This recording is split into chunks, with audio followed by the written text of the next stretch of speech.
Welcome to the Clark Howard Show, and this is our kickoff to your July 4th holiday weekend.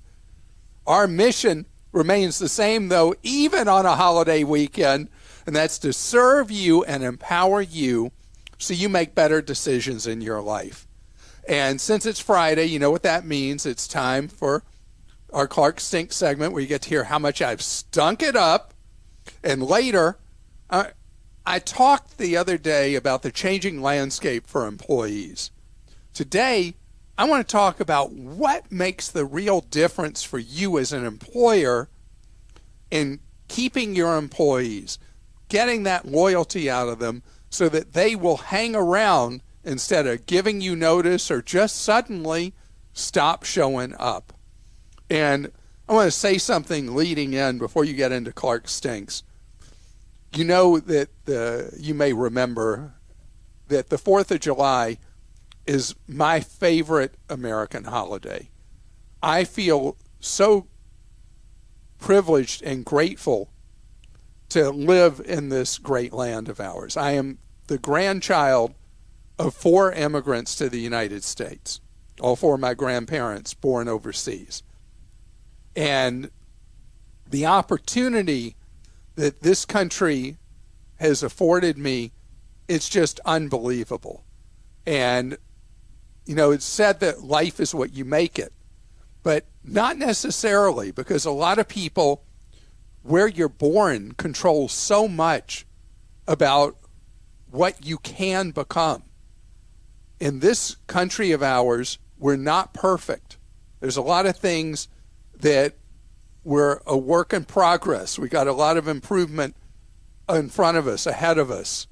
A lot of things we could certainly do better. But this is a land of opportunity. And we've been a beacon of freedom and hope to people around the world for generations. So for me, this is my favorite American holiday. A day where we celebrate what this country was, the principles it was built on, and what it's become. I think it's really important to acknowledge there are things we've got to do better, but we're doing a pretty great job overall. I want to give one example before you go to Clark Stinks. So the other day, I was driving along on a highway and witnessed just very violent one-vehicle accident. And I was coming the opposite direction, but was looking straight at this accident happen. And there were 4 cars that people witnessed the accident. All 4 cars stopped. And it was amazing. One was a family, doctor, his wife and son, young lady who had just graduated from high school, and a woman who was manager of a fast food restaurant, and me. And the first car that was able to pull over was the woman at the fast food restaurant manager, and she had just ended her shift, and she went running into the vehicle, had run off the road, into an embankment, into the woods, and you couldn't even find the car. And she went right in there like she needed a machete to get through, and scraped herself up getting in there, got to the 2 people first, and they both were amazingly, the SUV completely totaled. I don't even know how a tow truck could get it out of where it ended up. The doctor immediately started attending to both of these kids. They were high school students, and they were okay. They were both okay. I think one of them was a little injured, but was so shook up, wasn't aware. Would realize later. But it was great having the doctor there. That we all did our part. I don't know what I did. I was just there. But anyway, everybody was doing. I'm sure you talked to them about insurance and everything. No, I did not. I actually called the young lady's mom. Making that phone call as a parent of 3, making that phone call and having to tell a mom that her daughter had just been in an accident and tell her the circumstances and all that. I mean, it was that was no fun at all. I can't imagine being a police officer having to go tell a parent something like that. But anyway, I digress. I just wanted to point that out because we hear all the time about what is wrong with America, what's wrong with our state, what's wrong with our community, what's wrong in our neighborhood. But over and over again, things that don't make the news, people who one by one and collectively make a difference to make society better. And right now, Americans are kind of down on America. We feel like we just don't have it together. The reality is we've lost some confidence, some collective confidence in this country. But we got it in us. We got it in us to make this country better. And I want you to think about that this holiday weekend as you spend time with family or go somewhere to the lake or whatever you do over a 4th of July holiday weekend or week. Just reflect on what we do have that's good in this country. And with that, enough. Okay. Is that preaching? No, I think you're right. A lot of people say look to the helpers. When you get upset, look at all the helpers and the wonderful things it's important to focus on. So let's focus on how you stink, man. Okay, we're going to start with this one from Don. Recently you discussed using music streaming from your phone to your car radio instead of using Sirius XM. That's a great idea, but you failed to mention that you can very quickly exceed the data plan on your cell service. We have 3 phones on our plan, my wife, my adult daughter, and myself. Our plan allows 20 gigabytes of data per month. My daughter was using Apple Play, as you suggested, in her car, and used about 15 gigabytes with 9 days remaining on the billing month. I received a notice that we'd used over 75% of our data and examined our usage to find who was using it. Fortunately, I was able to stop my daughter from doing this. And again, that's from Don. So Don, one thing I'd like you to look at, I appreciate that, and we've had lots of people. I didn't know that Sirius XM had so many strong advocates. But look at Mint Mobile, M-I-N-T Mobile. They have a family plan that requires 2 or more people to be on it. And you don't have to put everybody on the same plan. If you think about the standard playbook of T-Mobile, Verizon, and AT&T, if you go on a family plan, everybody's got to do unlimited when most people don't need that. Well, what they do at Mint Mobile is you get the family plan rate, but each person picks what they need. So 2 of you don't need unlimited data. You can go on the cheapest plan. And then your daughter can be on the one with unlimited data, and you won't ever have to worry about overages. And their prices are really, really cheap on the family plan. I appreciate Clark sharing his journey with prostate cancer with his listeners, but I would want him to stop repeating false information that's often presented in the media. Prostate cancer is not the leading cause of cancer deaths in men, and breast cancer is not the leading cause of cancer deaths in women. The leading cancer death cause in both genders is lung cancer and continues to be so as it has been for years. Sincerely, Rebecca, a hospice nurse practitioner. What a special person you have to be to do that job. Right. Rebecca, thank you for pointing that out. And I want to mention something that hasn't come up in years because we're not a medical show. If you were a long-time cigarette smoker, lung cancer caught early is very treatable. Lung cancer caught late is sadly almost always fatal, which is why it's the number 1 cause of cancer deaths. But there's now a very simple scan that can be done of people who have a history of smoking or currently do smoke, that lung cancer caught, particularly at stage 1, is almost always completely treatable and will not cost you your life. Lung cancer is a silent killer that you don't know that you have it generally till it's past too late. And so it does have this simple process that's really only recommended, at least today, for people who do have a history of smoking. Your advice, warning, never get roadside assistance from your insurance provider, is not always true. When you have an accident and blocking the road, police would want to move your car right away. So they will call their towing service to move your car and not wait for your AAA tow truck. In such a situation, you're required to pay for that towing service, which will be covered by a roadside assistance rider from your auto insurance. Hence, your advice should be use auto insurance roadside assistance only when the police want to call a towing service, and use AAA at all other times. And that's from Chatan. Wow, I never thought of that angle, but you're right that you have a car that's immovable, then the police want that vehicle out of the roadway because it prevents follow-on accidents and it allows the flow of traffic.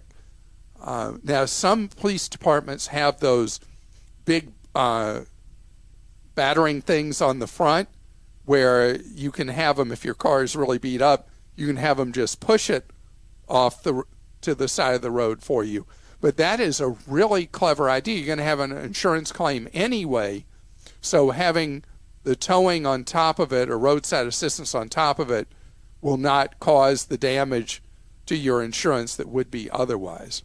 I like that. And here's one. Clark, stop making fun of Christa for her love of Starbucks. We are all entitled to our small joys in life, and if she loves Starbucks, it is her right. She's worked for you for so long, I'm sure she's well aware that Starbucks costs more than Folgers, but if it was all about money and not about the small joys, wouldn't she have switched to the cheapest brand out there years ago?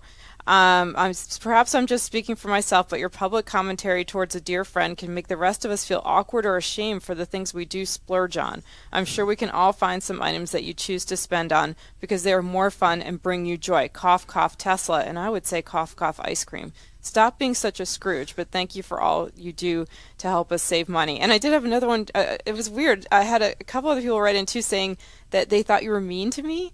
And I think it's, you know what it is? We've known each other so long. We're like brother and sister, and we joke, and you exaggerate about me, and it's all in fun. And if you watched our YouTube videos, you would see that. But maybe some people don't realize in that. audio, yeah, people think if I took beating offense, up on let you. me tell you, I would let Clark know, and he knows that. The mic would go off, and we would talk about it. But I do not at all. You're like the nicest person. Yeah, Christa's from New York, and you would never hesitate to give an opinion. No. Okay. No, but on the Starbucks thing, really, it's just in jest. Yeah. Because what you don't know about Christa's very methodical about saving money, and I'd say in ways that are incredibly sophisticated, how you have an account for this to meet this goal, an account for that to meet that goal, and on like that to make sure that you can track everything and make sure you're hitting your goals. So you can do whatever you want with the rest of your money because you're so good at saving. I've learned so much from you, and I love the fun teasing. That is all it is. And so now I'm going to read one about that I stink, just to counter that. I think Christa stinks for her selection of emails, in particular the recent email from Confused, who criticized Clark for buying jewelry that his wife enjoyed. We teach our kids to save their earnings and allowances to buy things they enjoy. Each of us is entitled to spend our hard-earned money without criticism for the next guy. I would ask Mr. Confused if he ever dined in a nice restaurant, because 6 hours later he will be just as hungry as when he ate at a fast food joint. And that's from Ian. Okay, so I appreciate your sentiment, Ian, but I actually liked that post questioning why I would buy my wife nice jewelry. She loves nice jewelry, and you really stated the point that it is about having the freedom to make the choices you wish by already having saved the money you need to have financial independence. So the value of that was I was able to say that. If you think back to how I responded on the jewelry, it was that was a choice of consumption I made that I was able to make because I wasn't borrowing money to buy the jewelry or anything like that, and I have money saved for life's needs. So I didn't see that as a negative, that somebody was, from their perspective, was saying, hey, what are you doing buying your wife nice jewelry? Clark, it was about the earrings, right? Yes, it was. Clark, you were wrong about the listener who secretly refills the shampoo and peanut butter with other products. Skippy peanut butter is packed with sugar, and that's why his kids love it. And the fancy brand it replaced likely has less sugar. Do you remember this one? the guy who was refilling the peanut butter from the fancy peanut butter jar with Skippy he was buying, and then the shampoo bottle for his daughter and stuff with generic shampoo. As for the shampoo, if someone in the house colors their hair, has curly hair, or has anything else special about their hair, buying specific shampoos can keep you from going to the salon as often. I guarantee the cost of recoloring or deep conditioning hair at the salon is way higher than the specialty shampoo. Putting costs aside, certain shampoos can simply make hair easier to handle for someone with long, curly, colored, or other special hair concerns. The presumption that this person has in order to make life a little more difficult for someone else, simply because they may not have the same concern, is disturbing. I cannot imagine how I'd feel if my partner did this to me. You missed the boat on this one. I appreciate that. This went back to me talking about what I did to my kids with cereal as a kid. And you point out a very valid reason why that's not okay. And I appreciate that so much. And by the way, how am I doing with coloring my hair? Do you know I get so many people come up to me who watch me on TV and say, and ask if I color my hair? Oh, wow. Yeah. Huh, that's so funny. Because I feel like I got a fair amount of gray now, don't I? No, I'd say you still have that bald spot in the back. You still have your color. You're not graying too fast. I guess we're not all stressing you out too much, huh? Definitely not.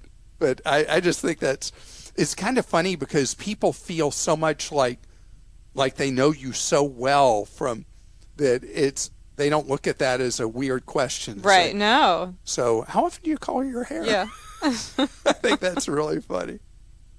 Well, so coming up ahead, I'm such a believer in loyalty and how you create that loyalty in a workforce. And I want to tell you what a difference it makes when employees truly, really feel cared about and not just told they are. A big problem for employers is having motivated employees, having retention of employees. And my belief has been all through my career as an entrepreneur, going back 40 plus years, is that the key is how do you treat the people who work for your organization? And you look at any of these mission statements from any big corporation, and they all say the same malarkey about how much they value their workers and blah, blah, blah, blah, blah. But it's what they really do or don't do that matters. And there's one thing in particular that I've seen that really, really makes the big difference. And that is when employees know that they have a direct stake in the game. Companies that focus on having employees have a direct reward from the success of the business are companies that will have the hardest, most motivated workers. One of the things that's interesting about all the tech companies based in California, where California long ago eliminated any restriction with covenants not to compete, that people can work at a place and then go somewhere else the next day if they want. But a lot of the tech companies in California have been able to develop a very, very fiercely loyal workforce. Why?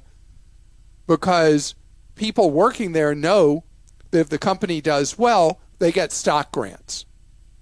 And that has been the standard formula that has allowed the technology industry in the United States to vastly outrun the technology industry everywhere else in the world by having employees that are as bright and well-educated and talented and hardworking as they could possibly be, because they know if the company succeeds from their efforts, they succeed as well and can end up being very wealthy from working at that company, even though they didn't put up the risk capital.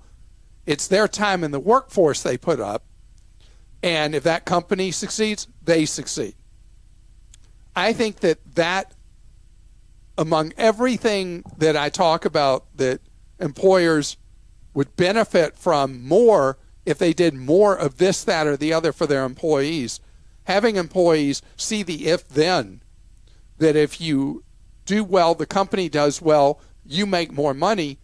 It's been a philosophy of mine forever. And so that's why I've always been into doing bonuses based on the company's profit every year, something I did way back forever ago when I was in the travel business. And so people knew that if they put in a little extra effort or saved the company money, it meant there was more money for them at the end of the year. But forget my own example. Let's look at one that Barron's wrote about a while back. And you may or may not have heard of this company. It's a regional supermarket chain called Publix Supermarkets, based in Central Florida. And Publix, that has supermarkets up and down the eastern seaboard, is unbelievably profitable. Like Publix, according to Barron's, tiny company compared to Kroger, which besides Walmart's the biggest grocer in the United States, Kroger's behind them. Publix has bigger profits as a tiny grocer. This little regional grocer. They have more profits than the entire Kroger does in the whole country. Their rate of profit is 4 times that of Kroger and the other big national player, Albertsons. And how do they do it? The company is owned by the employees. You and I can't buy stock in this unbelievably profitable company. But you go into their stores, if you're ever in a region of the country where there's a Publix, you'll see that more often than not, it's going to be ultra clean. It's going to be merched really well, meaning that everything's displayed really well in the store. The employees have hustle. And if people are in too long a line to check out, even on a Friday evening, they will hustle to get people through those lines and get them out of the store. Because the employees can come to work at Publix out of high school and end up earning a nice middle-class lifestyle, and by the end of the road have enough stock that they end up rich and retire in great comfort. And so they have these ultra long-term employees. And this is not a commercial for Publix. It's about the fact that what made it work is that 90% of their employees participate in being owners of the company. And they are rewarded for being owners of the company. And this is a secret sauce in business, is what do you do to make that connection with employees? It doesn't have to be something as different as what Publix does, where it's owned by the employees. It can be how you treat your employees overall, everything you've done. I talked before about why is it that employees at Costco generally have that hustle in them? Because of how they're treated by the company, the benefits they're given, the pay they're given, the respect they're given. And so that's what it's about. You know, companies that really get that really do that, where they, instead of it being a slogan that they care about their workers, they actually do, man, does it make a difference. And what happens is more people shop at a place where where the employees are treated well, because the atmosphere is better. Absolutely. Absolutely. Okay, we have a question here from Iris in Georgia. What is the best place to apply for a small business loan, and how much should it be to open a restaurant from the ground up? My family's dream is to own a Mexican grill and bar, but we have no idea where to go. So, Iris, one advantage you have right now is there are a lot of restaurants that sadly did not make it. And so the cost of opening a restaurant potentially is a lot lower than it would have been pre-2020. And the deals are not as good today as they were last year. But if you can find a restaurant that is in a location you really like, that has equipment in it that's been abandoned behind, kitchen equipment and all the rest that costs $1 zillion, that has been left behind, that's in good condition, then that reduces your cost of opening that restaurant by an enormous amount and reduces the time it takes to get your doors open, which is a big money cost if you've got a 6 or 8 month build out. And it allows you to get revenue coming in a lot quicker. So the answer in opening a restaurant, there is no one answer on what it's going to cost to open one. But what I'd like you to do is I want you to look up SCORE, SCORE.org, the Service Corps of Retired Executives. That is an organization of retired entrepreneurs, retired business owners, retired corporate types who will help guide you in putting together your business plan for your restaurant. What's it actually going to cost, not just to open the doors, but to deal with the cash flow issues till you build up enough revenue that you're cash flow positive in that restaurant. And then the other great advantage is the SCORE people help you do that business plan that you have to apply for loans anyway. They can guide you to lenders that will do an SBA small business loan for you and help you with what the limits are. So I can't tell you what it's going to cost to open that restaurant, how to get it started, but you asked where you have no idea where to go. I think the first place you go is SCORE.org to the local chapter, and it's available near you. And depending on the SCORE chapter, they may offer you a mentor where you have an individual who may be retired from the restaurant business or something like that, who can guide you in the kind of things you got to be aware of, how you build that business plan, what the expenses are you have, how you find a good location, all the things involved with getting started. And then most SCORE chapters also have group seminars where they talk about different phases of being a business owner. Okay. And I think that's where you start, is developing your business plan. But one other thing, Iris, have you worked, or someone in your family worked in a Mexican restaurant? If the answer is no, I want you to go spend a few months working in one, because you will learn so much that will help you in forming that business plan and in figuring out, is it really the right business for you and what's going to be involved.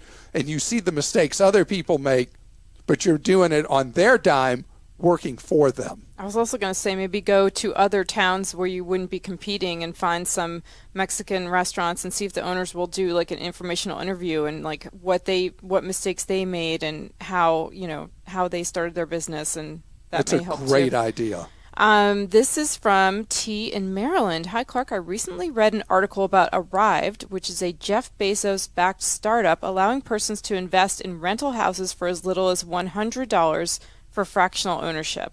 I'm interested in your thoughts and whether or not you believe this is a good investment.